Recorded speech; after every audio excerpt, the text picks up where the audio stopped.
Yeah, you're watching the right video. It's not, in fact, Christmas time, but wanted to make a point. Do you remember a commercial? If you grew up in the 1970s, you might remember this commercial. A guy named Yule Gibbons is on the screen. He's out in some beautiful forest, maybe in Colorado, and he's asking you if you've ever eaten a pine tree. Many parts are edible, he insists, and it's actually a commercial for grape nuts. And in fact, grape nuts aren't made out of pine trees. I don't know what the big deal was. I think it's supposed to be like, eat this back to nature kind of cereal, and you'll be reminded of pine trees. I don't know. Let's get the pine tree out of here. But what I wanted to ask you in this commercial, did that break? Was whether or not you've ever drunk or enjoyed sipping on a volcano.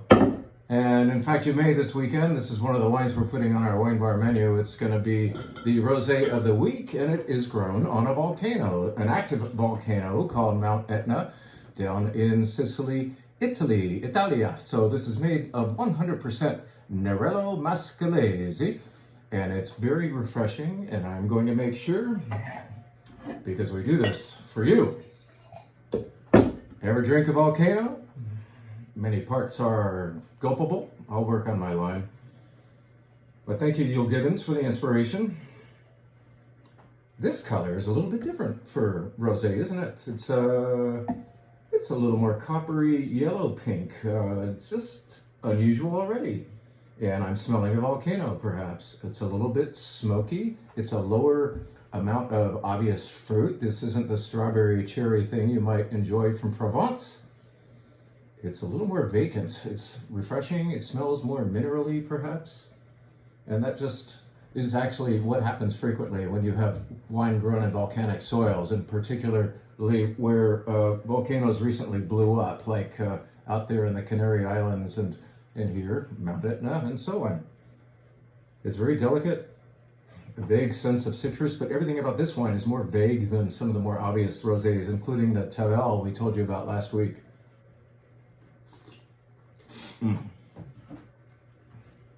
Very refreshing, and just a little bit of a lemon quality along with that wonderful minerality. We like to say that word in our business. We think we're smart when we say, do you sense the minerality? Well, I do. This is on the wine bar menu, and we wanted to just kind of like start with that ever drink a volcano ad and move on, please. Hey, per Italy, even though he does not import this wine to the United States, a guy named Tom Kelly has a lot to do with choosing and importing wines from Italy. And Tom Kelly missed out on seeing you last summer. We typically have him present an Italian wine event sometime in July every year. And of course, we couldn't have him upstairs last year. Well, he's coming back. He's coming out of his cave. We are so pleased that we will have Tom Kelly here to represent at least 12 different Italian wines. We're going to go all over that country shaped like a boot and taste different regions and different colors of wine. Many of these will be very affordable this time. They'll be very accessibly priced, shall we say. Tom Kelly's event is now on our website, thewinesteward.com. Only 24 of you can come. We humbly and politely ask that all attendees are vaccinated and come in wearing masks until they're sitting down in their appointed places. And we'll have a nice time together. Tom can't wait to do this again with us. It's just been way too long. We've had several pre-tastings with him to choose the wines. I'm having one more tasting to choose just the final few things that we need to fill in the list with. So look up thewinesteward.com and hit the events page and sign up now for the Tom Kelly event. It will be tasty. It's on Tuesday, August 24th at 6 p.m. It'll be delicious. All right. Dawn, our cheesemongress, we think that's a word. To call her a cheesemonger sounds like inappropriate, so she's our cheesemongress. Dawn cuts the cheese almost every day at our store, and it's wonderful to see her doing that. And she wanted to remind us that she still has a wheel of this that basically we need to sell. She said, Jim, if you're going to do a video, could you promote this cheese for us? And I said, well, we already have, but many of you just aren't looking at it because you don't necessarily know what a cave-aged goat cheese from Vermont tastes like. Well, I can tell you it tastes very, very good. It's almost as dry as Parmigiano Reggiano, and it is the kind of cheese that you can't really slice. You make little chunks out of it, and it's wonderful with dry wines. In fact, it would probably kick it with this smoky rosé. This has it's not smoked, but it has kind of an earthy, smoky quality of its own. So I'll bet that would be a nice pairing. Check out this cheese from Vermont, Bear Hill, cave-aged goat cheese. 5 months of aging. These chocolates are taking off around here. I don't know if you've had them yet, and you should. I know this one looks weird. I don't usually eat fruity chocolates. This is fantastic. I took it to somebody's house for a private tasting at their home. We do that, by the way, and this chocolate nailed it. And there's other more traditional looking chocolates as well from Charles Chocolates. Check these out. They're very, very good. And Don wanted to let me know, let all of you know that we've also restocked our little cookie category, and we love these Italian cookies that we get from one particular San Francisco importer of Italian foods. We bring in a lot of cheese via them and pastas and so on, but the cookie collection that they have is great. This is a new one for us. I know that back at Christmas time we were telling you about some other cookies in this same packaging, but this is a brand new one. Morbiducci con limone. Can't wait to try it, and I'll bet it would be fantastic with sparkling wine. And so maybe that's my cue to tell you about the wine bar theme, because we always start it with sparkling wine. So why don't we put these beautiful little lemon cookies right here and submit the idea that this Italian bubbly may be its match. Who knows? This might be actually a little bit too dry. We have a new other sparkling wine down there. We've carried it before, but it's been years since we've had Bougie Cerdon. Bougie Cerdon is a very slightly sweet pink bubbly from Eastern France. Well, it's back, and it's imported by Kermit Lynch. In fact, in 10 minutes, 5 minutes, I hope he's waiting out there, Daniel Madero of Kermit Lynch is going to show us some new stuff, but hopefully he'll wait for this video to get over with. In the meantime, sorry for digressing, this is sparkling wine from Northern Italy, from Piemonte, Italy. Sharon can be thanked for finding this for us. She brought a bottle of this, I don't know where she bought it. I hear we have no competitors out there, so I have no idea how she would find such a wine. But this happens to be 100% sparkling Nebbiolo, made like champagne. In other words, the champagne method, the sparkling, the bubbles happen because of a second fermentation within the bottle. So the hard way of making bubbly, right? We want to put this on the wine bar so everybody can know it. Sharon will be very, very pleased to tell you about it if she happens to be working a shift this weekend. Anyway, 100% Nebbiolo from Piemonte, Italy, done as bubbly. We've never carried such a thing, but it's pretty cool that you can find bubbly of all kinds out there and down there. The white wine of the week. The menu always has a bright, higher acid white wine, and this is to announce, by putting it on the menu, that we have a brand new Gruner Veltliner, which will not go with these cookies. I don't know how to say this.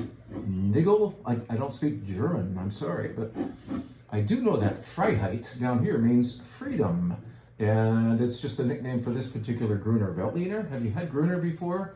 I know you look at this bottle shape. This bottle's called a Hock, this bottle shape, H-O-C, and maybe H-O-C-K. At any rate, it's a Hock. And when you see a bottle like this, you might anticipate sweet wine, and especially when you're hearing German words like Gruner Veltliner. Well, in fact, this is bone dry, and many of you know that by now. You've gotten into this grape. Whew, beautiful. This weekend will be warm. This wine will take care of that. Nice Gruner Veltliner. Easy to open. Right on. Thank you, Austria. What else is going on the wine bar flight? Well, we told you about that rosé, so we don't have to go back to that Yule Giddens commercial. Let's tell you about these 5 reds that have absolutely nothing to do with each other that will comprise the red wine flight.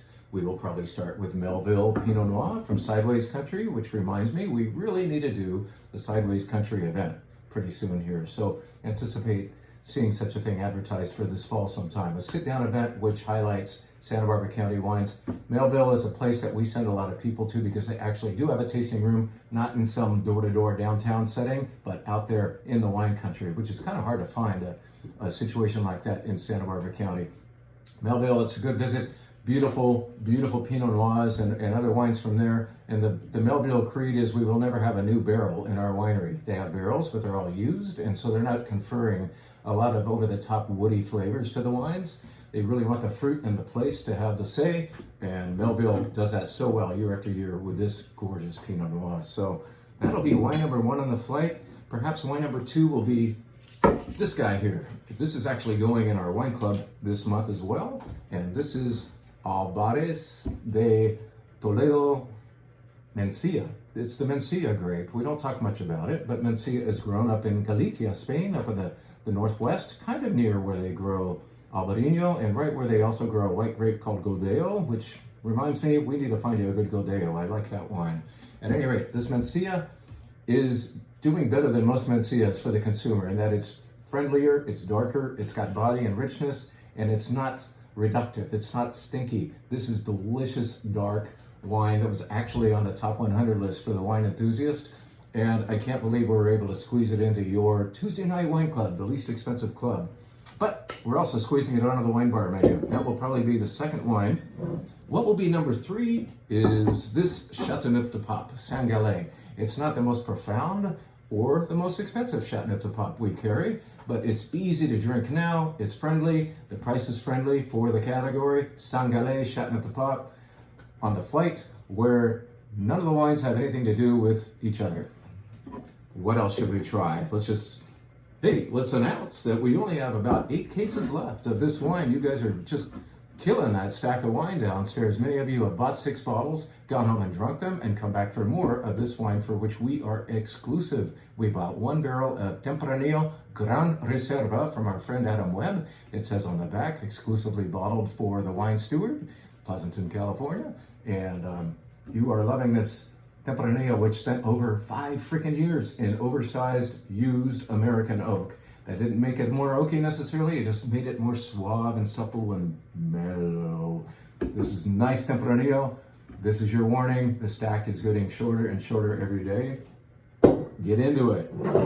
Finally, why don't we go to Washington State? I was just there, got the t-shirt, and this is from Upchurch Winery. Chris Upchurch is the founding winemaker for DeLille Winery, and in the meantime, he has bought property and opened up his own winery on Red Mountain. Visited his winery while we were up there in Walla Walla a couple weeks ago, and this is called LTL, Larger Than Life is what that stands for, because Chris Upchurch was once described with his exuberance of personality and his physical appearance that he is larger than life, and so he named this Cabernet after that assessment of him.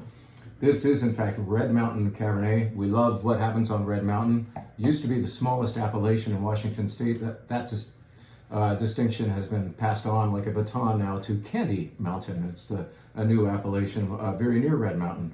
At any rate, this is a great place for very, very dark, powerful Cabernet, and you're going to love this as the end. I think it's a great final fitting end to that flight. So what have we said so far? We've told you about some nice food. We told you Tom Kelly's coming to Show Italy. We told you what we're doing at our wine bar. I'm talking faster than ever because I also want to include the final topic of Wine Club. It is, in fact, Wine Club weekend. As of right now, a truck rang the back doorbell, a driver rang the back door and brought in the last 2 wines. We have all 12 of the August Wine Club wines here now, so we can officially say Wine Club members come and get them. And let's just very, very briefly tell you about a few of the wines you may be seeing. I have already told you that in the Tuesday Night Wine Club, we're going to be showing you a very delicious dark Mencía, and that is also being shown in the flight. But here's a wine from the Southern Rhone Valley. If you're having a Southern Rhone red, you know, for the most part, most of the time, you are drinking a Grenache-based wine. This happens to be 100% Syrah from our friends at Saint-Côme. I've got to visit this winery a few times. The winery is actually located in Gigondas, and they make fantastic Gigondas that cost quite a bit more than this wine. But this is their good old Côte de Rhône, which comes from Syrah grown in the Southern Rhone, the northern part of the Southern Rhone. 100% Syrah. It is delicious. You must try it, even if you're not a wine club member. I think a lot of people are going to like it. I've ordered this off of menus in Berkeley and Oakland at restaurants, just knowing how dependable this is every year. Now we want to prove the point by putting it in your club. This is cool.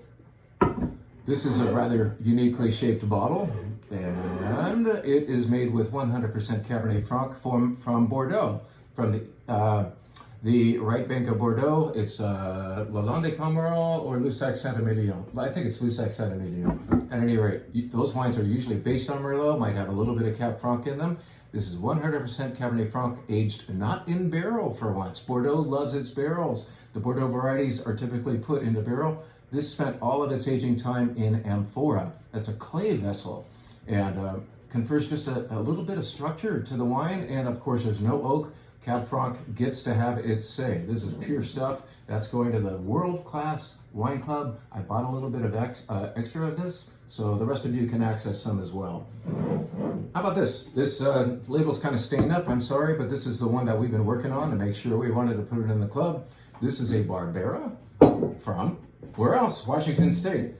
Ironically, it's going to the California Wine Club because we don't have a Washington State Wine Club. Maybe we should, but the California Wine Club basically sees domestic reds every month.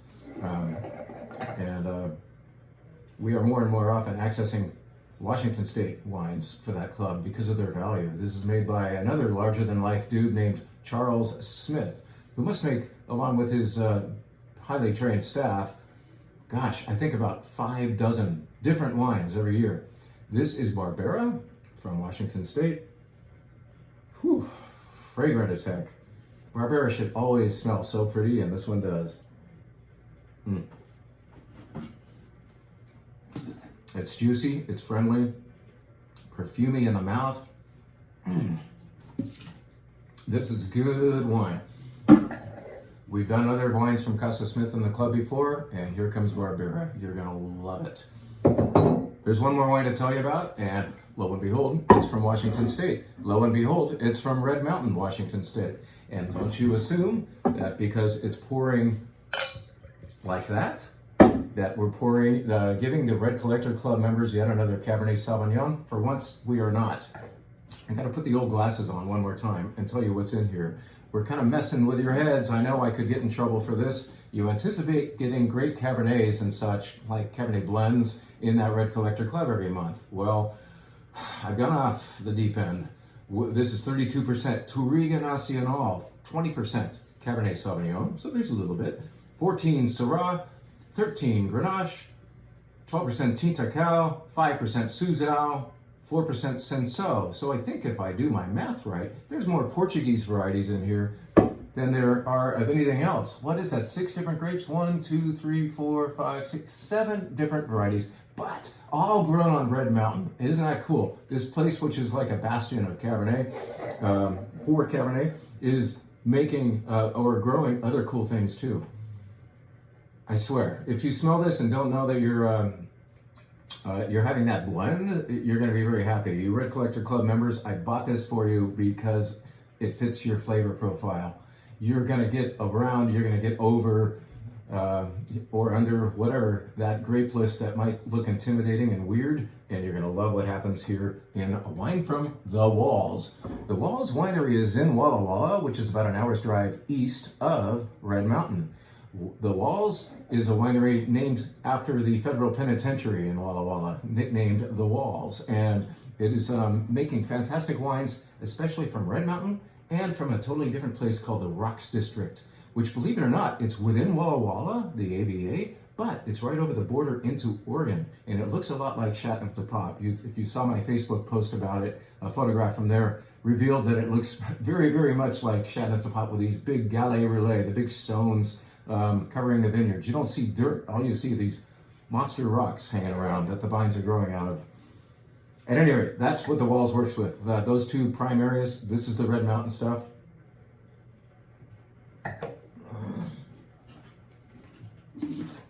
If you go to Walla Walla, and you should, you fly to Seattle, get some city time, then go get on a prop plane and fly for an hour to get to Walla Walla. Otherwise, you're driving for over 4 hours. And you're going to be, at least we will recommend that you stop here. The wines are elegant, very fine, characterful, including this one, which is whimsically called Stanley Groovy. This is Stanley. This is their little icon guy. And you're going to love this wine. just to pacify you Red Collector Club members, we're also giving you a Cabernet this month. So get over it. Enjoy this Washington State wine, and we'll also give you a gorgeous, what I believe to be a Sonoma Valley Appalachian Cabernet called Gallery. So that's coming at you too. At any rate, thank you for listening.